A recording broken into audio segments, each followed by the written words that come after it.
All right, so it's been 3 or 4 months since we've talked about the current landscape regarding graphics cards, normalization of supply and demand. We've got some new developments happening with Intel's graphics cards, the name, and all that sort of stuff. So we're gonna kind of give you guys just a little bit of a report or an update on what to expect moving forward, especially as we go into back to school now. People are still trying to finish their builds that they needed for college. So we'll try and update you as best we can.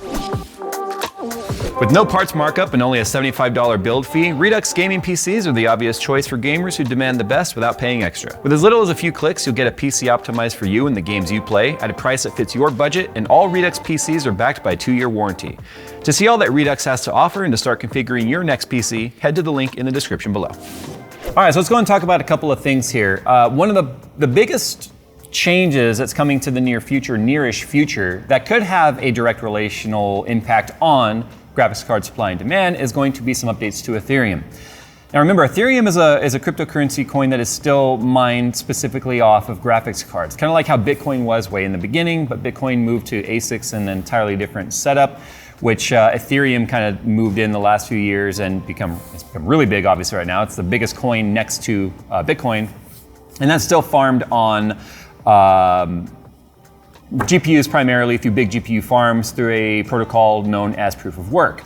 Now, the way it currently works is the more powerful computers, the bigger the farms. That's why you're seeing these. Remember when 30 series first launched and we saw those pictures of someone that's like, oh, just got my cards, and you'd see like a pallet of like 100 of them because they somehow worked out some stupid backdoor deal with whatever manufacturer at the time. I think PNY was doing it, where they were selling direct to these cryptocurrency mining farms, whether they be in Asia or they be in the US or wherever they may be.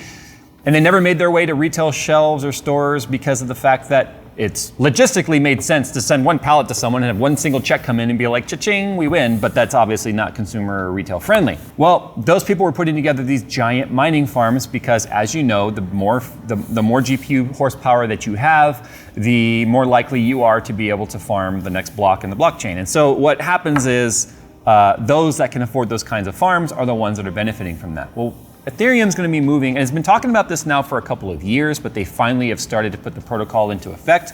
And we're in this kind of an interim period where changeover happens, and then it will switch over to what's called proof of stake.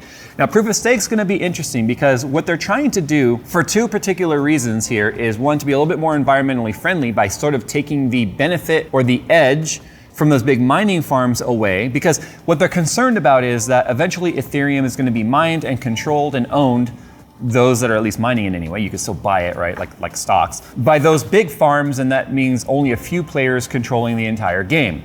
Well, by moving over to proof of stake, you have to actually ante up Ethereum to even have the right to have the chance or the opportunity to be a validator or even to mine the next block. So what that means is now you're going to have the big farms are going to be a lot less important because of the fact that, if you're going to ante up, it's every 32 Ethereum basically as a pool that then can, and I'm explaining it very poorly, but every 32 Ethereum you have a pool that can then have your validators and your miners within there, and then you are going to get that money back essentially.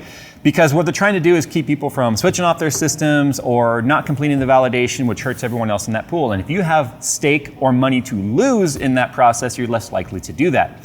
But it also means that the big giant farms are no longer going to have the edge because it's every 32 Ethereum, and the big computers that are mining it are no longer going to have that upper edge over everyone else. Like those people that have a couple of GPUs laying around at home doing nothing, I'll put together a small mining farm. You really had very slim chance to ever get anything major out of that because of the fact that you're such a small player versus those big farms. The only reason I'm even explaining anything regarding the proof of work versus proof of stake is because with those big farms being taken out of that equation means that demand itself is going to be lifted. Now, the timing on this was supposed to have happened last year. And as you can see now, we are more than halfway through this year already. We are in August, halfway through August even, which means we're going into Q4 of this year.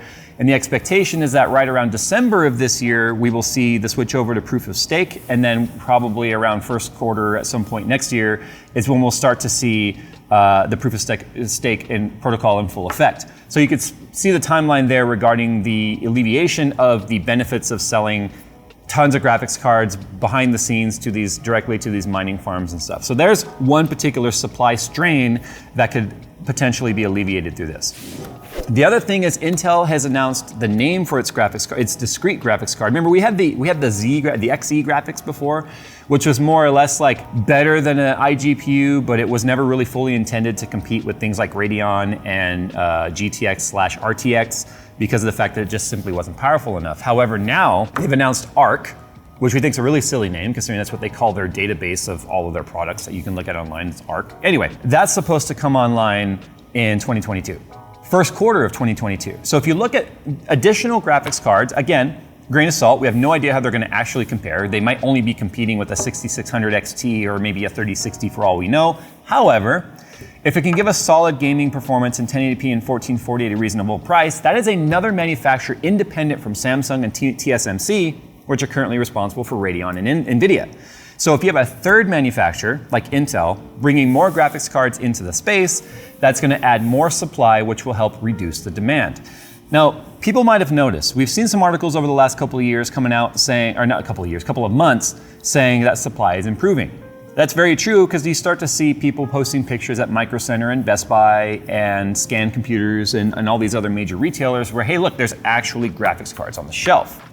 The problem is they're on the shelf at those inflated scalper type pricing. But that's a good sign even if you can't walk in and afford it yet, because the only thing that can justify that pricing is the fact that they can't keep them in stock. But the longer a product stays on the shelf, that means the lower the demand is for it. And the longer we can see things stay on the shelf with less people coming in and buying, because remember, every time you see that one person that's like, I won the Newegg Shuffle, or I won the EVGA Q, or whatever, that's one less person trying to get a graphics card, which is just slowly gonna reduce the demand. It's obviously working because of the fact that we are seeing cards hit shelves for a day. I mean, it might only be a day. Micro Center might have an entire cart full of cards ranging from mid-range to upper range, the low-end stuff not really staying in stock for obvious reasons. The longer that stays on the shelves, the more availability there is, the lower the prices have to come. Because if they're not moving, they have no choice but to reduce the price. So there's that aspect which shows that there's actually some things happening. In fact, I went on eBay before I made this video, and I saw that there are 3080 Ti's up there, custom cards like some EVGA cards or some MSI cards and stuff, for about $1,500 to $1,600. Now that's only $200 to $300 over MSRP of $1,200 versus the double MSRP that we were seeing for the longest time. So obviously those prices are starting to kind of work their way down a little bit back towards normal. But they're still all over the place because you can still find $2,000 and $2,500 versions of a 3080 Ti. So there's still some people that are like, nope, I'm gonna scalp the hell out of this, and other people going, it's not selling, I gotta reduce my price. But if you look too, almost all of those cards have 40, 50, 60 bids. So it's the buy it now ones that are priced a little bit higher, and then the bids are obviously lower. Everyone's trying to get the better price. But to the bad news, we've known that TSMC, who is the largest chip manufacturer in the world, the largest company in Asia now, produces an overwhelming majority of the products on the planet when it comes to anything using SoCs or chips. Appliances, cars, handheld electronics, smartphones, tablets, laptops, AMD's CPUs, AMD's GPUs, almost every single automotive manufacturer's ECU, BCU, TCU, whatever. Any U that's in your computer or your car is almost guaranteed to be made by silicon that's being manufactured inside of TSMC. Samsung, TSMC, and Intel have all talked about increasing their facilities.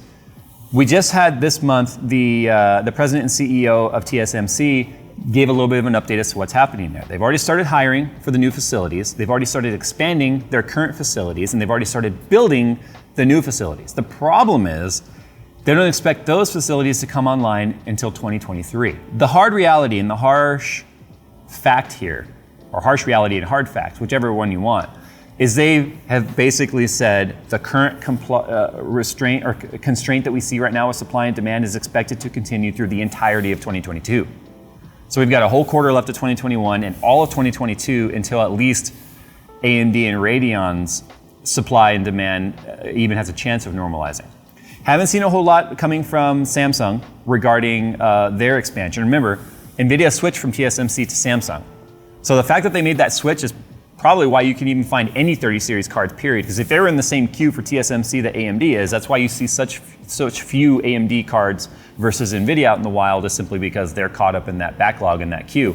TSMC has reported a 19% profit increase in 2021 so far.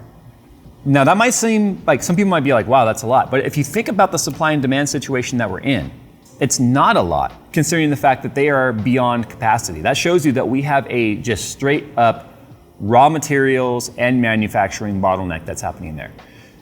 They've obviously raised prices as a whole because of supply and demand, which is what's making up for the 19% profit. The downside is things like graphics cards and whatnot are not considered a truly essential item. I hate to even use the word essential anymore, but essential item, sure. There's those of you out there that are like, bull crap, I work in CAD. A graphics card is absolutely essential. But as a whole, they're not classifying that as a super essential item to make like CPUs and iGPUs and AMD APUs and stuff to get laptops up and running, which are obviously selling for school and work from home and all that sort of stuff, which is continuing and probably going to continue again based on the recent events. Just continuing to make things ugly. Intel has expanded and spent $30 billion on expanding their facilities, $30 billion to create more supply. TSMC has spent $100 billion on expanding their current facilities. And we don't even know what the new facilities are going to cost, but they do expect those to come online in 2023.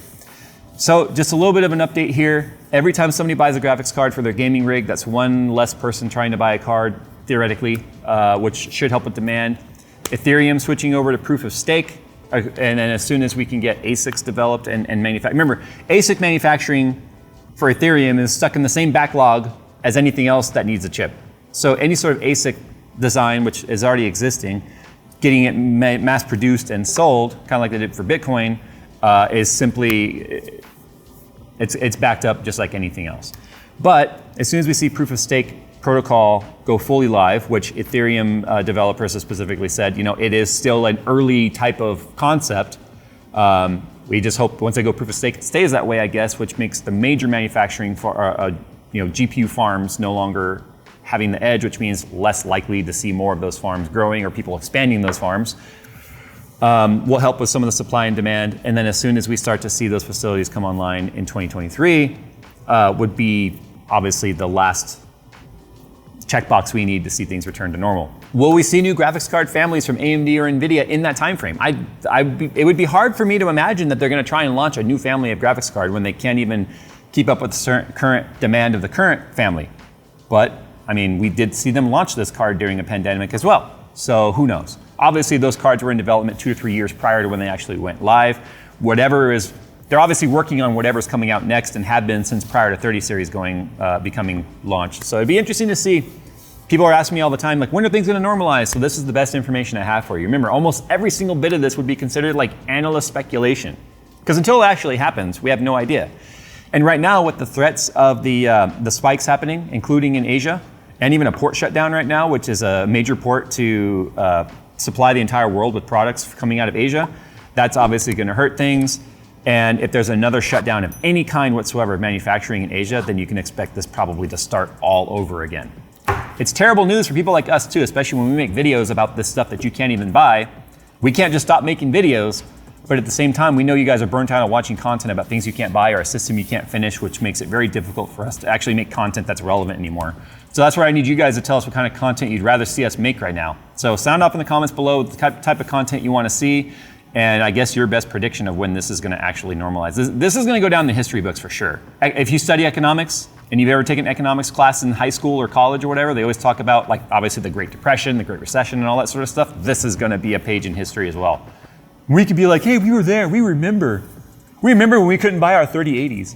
Speaking of which, where are the 3080s? We haven't seen any of those go in stock in how long? 3080 Ti's and 3090s and 3070s and 3070 Ti's, yes, but where are the 3080s? Fess up, NVIDIA, where are the 3080s?